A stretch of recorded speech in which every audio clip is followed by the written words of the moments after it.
Au début, on ne comprend rien. On est juste en état de choc. On ne peut pas s'imaginer perdre les gens qu'on aime. Et ce, en permanence.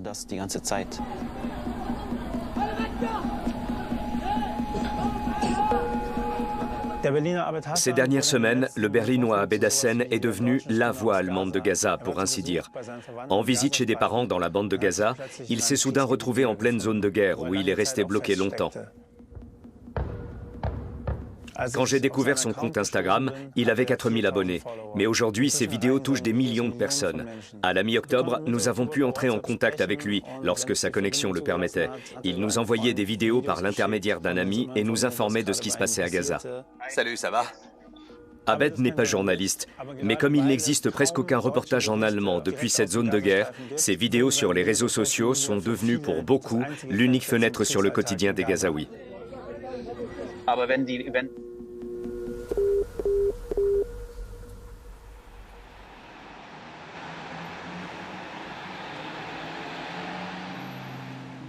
Aujourd'hui, Abed est de retour.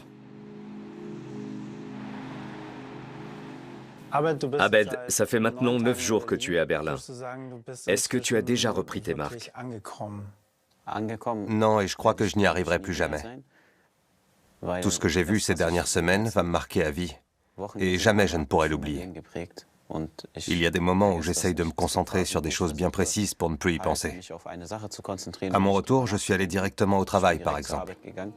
Mais à chaque fois, je reçois des messages pour m'annoncer qu'un membre de ma famille vient de mourir. J'en ai trop vu pour retrouver une vie normale. C'est quelque chose qui sera toujours présent dans mon inconscient.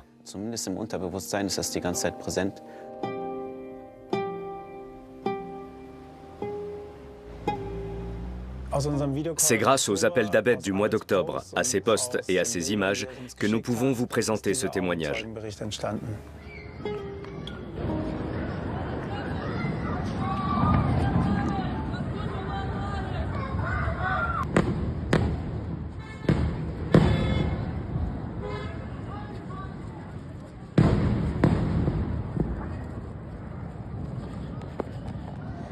Avant, la majorité des attaques avaient lieu la nuit.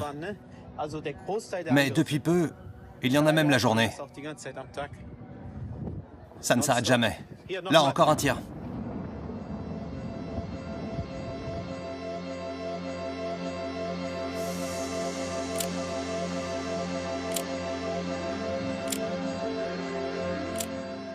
Je m'appelle Abed et j'ai 27 ans. Je fabrique des montres artisanales avec un ami à Berlin. C'est là où j'ai grandi. Je suis presque un vrai Berlinois. À Berlin, c'est vraiment pas marrant de faire du vélo. Mes parents sont originaires de la bande de Gaza.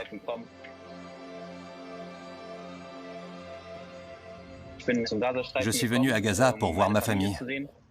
C'était censé être une réunion joyeuse. Quand la guerre a commencé, je n'ai pas compris ce qui se passait. J'étais comme anesthésié. Avant, ça c'était une voiture. Avant, ça c'était un quartier. C'était.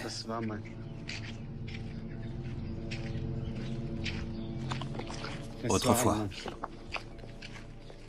À 300 mètres à vol d'oiseau de chez nous, une des 3 églises orthodoxes de Gaza a été bombardée.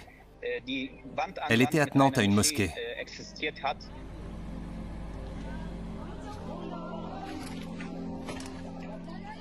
On le sait peu, mais il y a une grande communauté chrétienne ici, même si elle est minoritaire. Tout est détruit.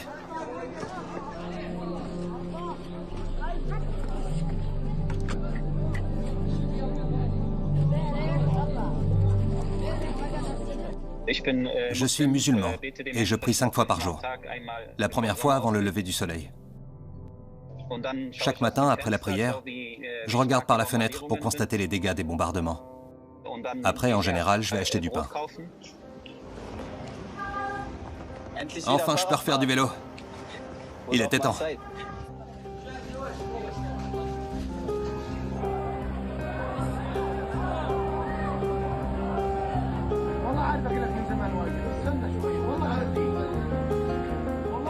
À midi, on mange tous ensemble. Et ensuite, je vais me promener dans le quartier. Dès que la nuit tombe, C'est à nouveau la folie. Chaque minute, j'entends tomber un missile. Ça ne s'arrête jamais. Et vous voyez le nuage de fumée là devant? La nuit, c'est vraiment la panique. C'est à ce moment-là que les bombardements sont les plus violents. Le quartier dans lequel je vivais a été en grande partie détruit. Aujourd'hui, tout est en ruine. Mais on voulait continuer à vivre dans une ambiance détendue. Les enfants de mon cousin, par exemple, se mettaient à danser quand la maison tremblait. On leur avait appris à faire ça pour ne pas devenir fous.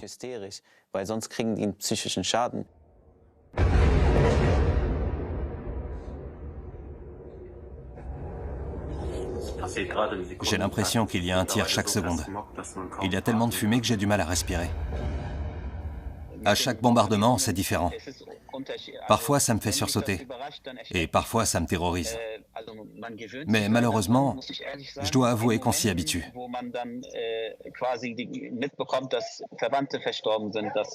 Quand on apprend qu'un proche ou quelqu'un qu'on a vu juste avant la guerre est décédé, ces moments-là sont extrêmement difficiles à supporter pour moi. On m'a annoncé qu'un ami à moi est mort.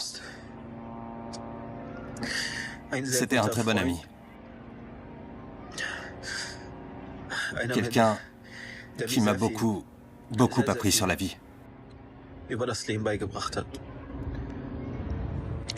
ne sais plus comment profiter de cette vie. Mais il faut continuer. Et vous devez savoir ce qui se passe ici. J'ai l'impression d'être anesthésié en permanence. Normalement, chez nous, quand quelqu'un meurt, on le pleure pendant 3 jours. Mais ici, les gens meurent tous les jours. J'entends quotidiennement des personnes me dire qu'ils ont perdu leur maison. À un moment, on est en deuil, à un autre, on rit, et ainsi de suite. Je suis chez mon cousin. Regardez ici.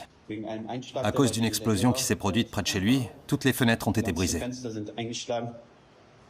Je ne peux pas m'approcher trop près, parce qu'il y a des navires de guerre partout. Ça peut être dangereux. Vous voyez tous les débris sur le sol? Il n'y a plus aucune vitre. Tout est détruit. Au départ, je ne voulais pas accepter le danger. Mais à un moment donné, il a pris une telle ampleur qu'il était impossible de l'occulter. L'événement qui m'a le plus marqué, ça a été le bombardement de la maison des voisins.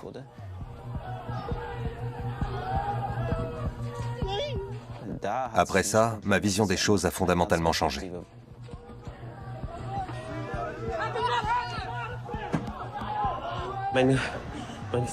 Mon cousin est lié par alliance à cette famille. On a vu son frère et les gens qui vivaient là sortir dans la rue après le bombardement. C'est la maison de nos voisins qui a été attaquée. Elle est totalement détruite. Tout le monde est blessé. C'est ça, Gaza. Voilà ce que c'est, bon sang. Est-ce qu'on a mérité tout ce merdier?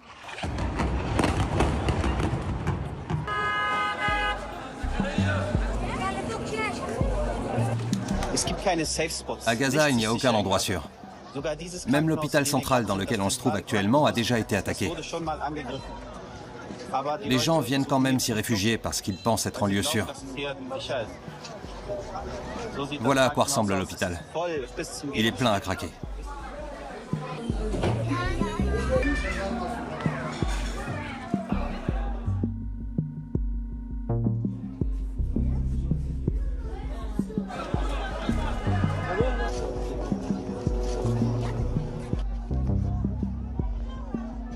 En réalité, je suis soulagé de vivre tout ça avec mes proches, plutôt que de suivre les événements de loin et avoir constamment peur parce que je ne sais pas ce qui se passe.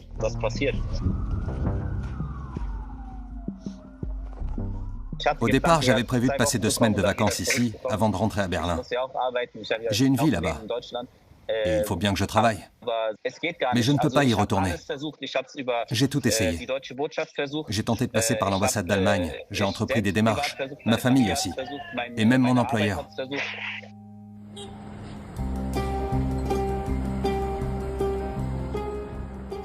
Ce sont des gens qui essayent de s'enfuir en portant leur matelas sur le dos. Il y a tant de personnes qui veulent partir. Mais personne ne sait où aller.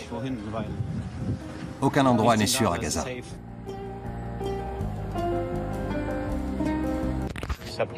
J'ai entendu que les choses étaient officiellement en train de bouger à la frontière. La question est maintenant de savoir comment je vais faire pour arriver jusque-là. Parce qu'il y a un front, des combats et des troupes terrestres. Comment se passent les évacuations? On ne peut rien emporter avec soi. Même pas sa voiture, il faut partir à pied. Les gens prennent seulement quelques vêtements, mais pas trop, sinon ça paraît suspect. Les soldats tirent en permanence, soit en l'air, soit par terre. Ça aussi, je l'ai vécu. Quand j'ai pris la route, je me suis dit que ce qui doit arriver arrivera. À ce moment-là, je n'étais plus maître de mon destin.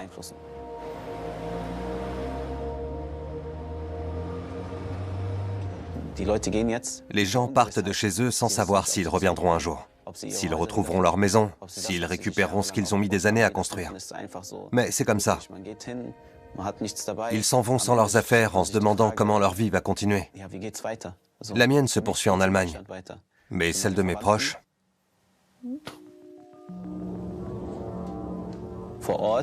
Là-bas, j'ai vécu ce que vivent tous les Gazaouis. Je n'avais pas de statut particulier. J'en ai un aujourd'hui grâce à mon passeport allemand. À Gaza, je m'en souciais pas. Je voyais et ressentais exactement la même chose que les autres. Et aujourd'hui, je ne peux pas accepter d'être privilégié simplement parce que je suis né ailleurs.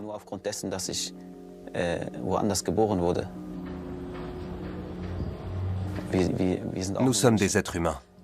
Regardez toute cette souffrance, la situation à Gaza, comment les gens vivent, et essayez de nous comprendre. Mon cousin m'a raconté que les gens boivent par petites gorgées pour économiser l'eau, et qu'ils doivent faire des kilomètres pour subvenir aux besoins de leur famille. Voilà comment vivent mes proches actuellement. Moi, je me fiche totalement de ce bout de terre. Ça ne m'intéresse absolument pas. Je ne suis pas nationaliste. Ce qui compte avant tout, c'est la justice et l'humanité. Ce qui me dérange le plus depuis mon retour en Allemagne, c'est que les gens veulent tout le temps parler de politique. Mais ça détourne l'attention de la souffrance de la population. Et il est important à mes yeux que nous comprenions que la guerre n'est rien d'autre qu'une catastrophe absolue.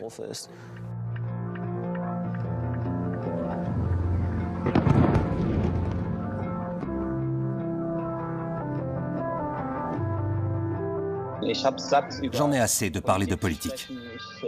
Parfois, ça me donne même envie de vomir. Surtout quand j'entends « certains ont fait ceci, d'autres cela ». J'essaye simplement à chaque fois de revenir aux fondamentaux. Revenir aux fondamentaux, aux principes d'origine, c'est-à-dire aux droits de l'homme. Et surtout d'oser dire qu'ici, c'est vraiment la merde.